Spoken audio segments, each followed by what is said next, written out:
Hey guys, welcome to the Gun Shop with me, John, and today we're going to be looking at these, the AYA shotgun range.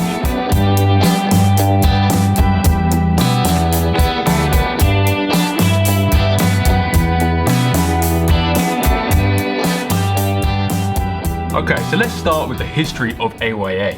AYA starts in the early 20th century with two gunsmiths. Obviously their names were Mr. Aguirre and Mr. Aranzabal. They put their names Aguirre y Aranzabal, AYA. And simply the name was born. Both of these guys were actually taught by a German gunsmith, Eduardo Schilling. Schilling had moved to Barcelona and started his own gunmaking practice that was actually rivaling British quality, which is saying something. These guys eventually left Schilling and went off to set up AYA in Eibar by themselves. It wasn't until the late 50s that they actually teamed up with the English importer that was going to become Anglo-Spanish Imports, as they are now, to really boost their name and boost their sales in England and worldwide. From 1915 all the way through until the late 50s, they were making a real basic range of box locks and side locks under their own name and selling them in Spain.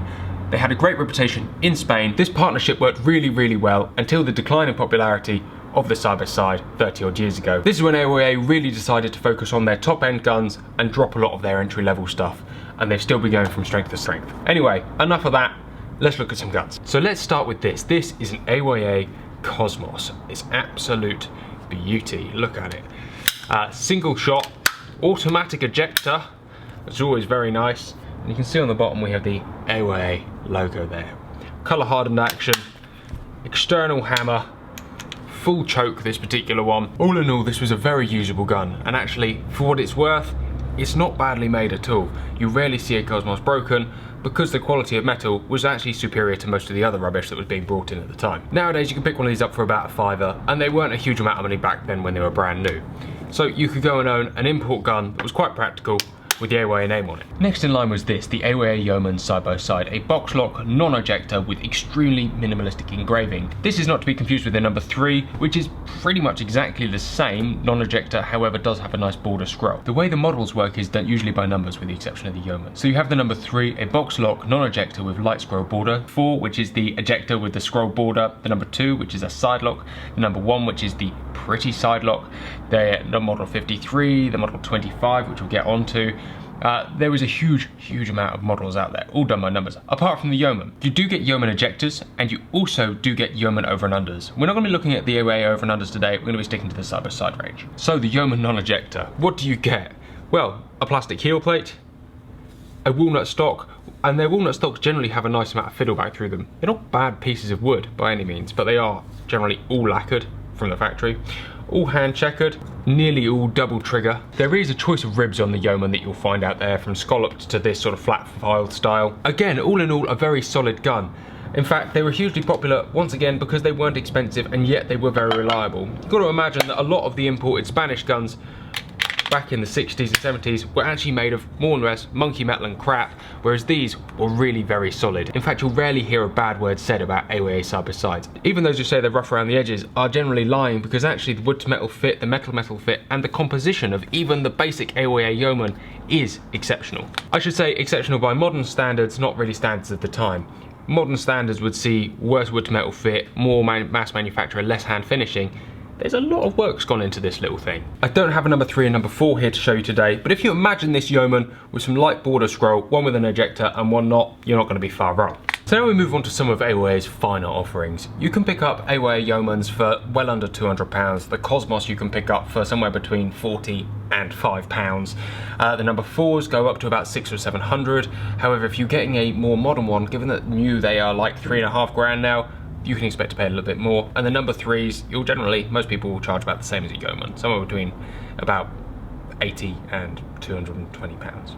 Anyway, sorry, moving on, this is an AYA best box lock, a best box lock AYA. It's fairly similar to number 4 internally, however externally you have greater carving around the fences, a beautiful scroll work throughout, and they are built on a silver action. As such, it does show off that scroll very fine. It's almost rose and scroll actually, because there are some roses just there. Again, double trigger, however single triggers are available on the best box lock. An oil finished walnut stock instead of a lacquer finished one. The checkering is done to a much finer pattern than you'll find on number 4s, number 3s and Yeomans. And probably the most important feature is this, the inletting around the headwork there.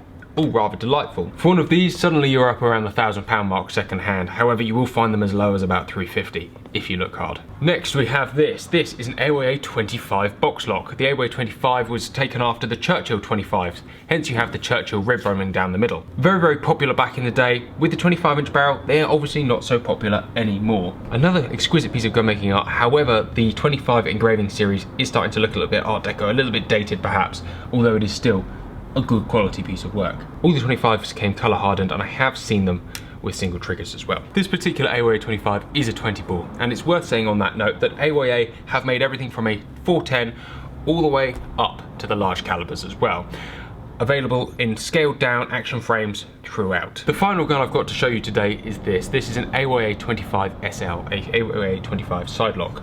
Essentially the same makeup as the 25 box lock we've just looked at, except it does have 7-pin side locks on. It has a similar engraving style with the floral and the leaves. If you're after something a little bit more classy, realistically you should go for a number 2 or even a number 1.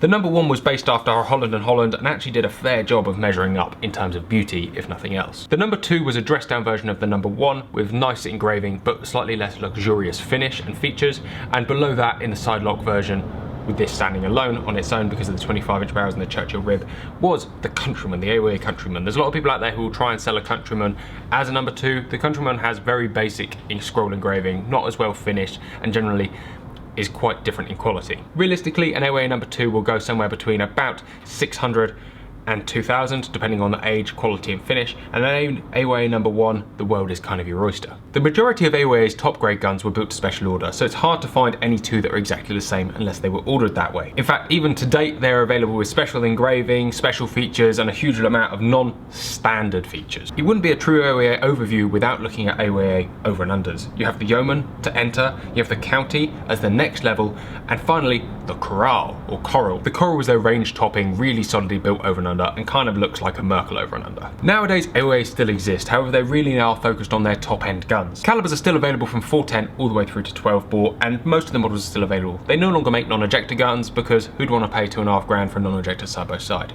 The number 4 box lock starts at about 3,500, and their guns go all the way up to the 30,000 mark for their really nice guns. So, do you opt to go and buy an AOA? It's never a bad idea. In fact, the values are so little you can go and pick up one of these at auction for about 30 quid without trying too hard. Yes, it might not be in the best of order, but you can own a side by side for not a huge amount of money. For those of you who want to try different calibers, AOA is also a good place to go. They did a huge amount of 16 bores in their early days, and as such, if you're after a 16 bore for not a lot of money, it's more than likely going to be an AOA. On the other end of the spectrum, you have a choice. You can either go out and buy yourself a AOA side lock for that sort of £1,000 to £2,000 mark, or you could buy yourself a good quality English box lock. That's very much up to you. You will generally have less issues with one of these AOA side locks than you would with a budget English box lock.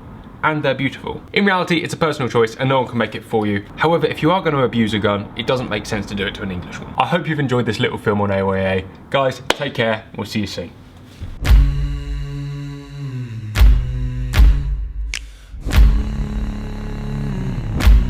Hi guys, welcome to the gun shop.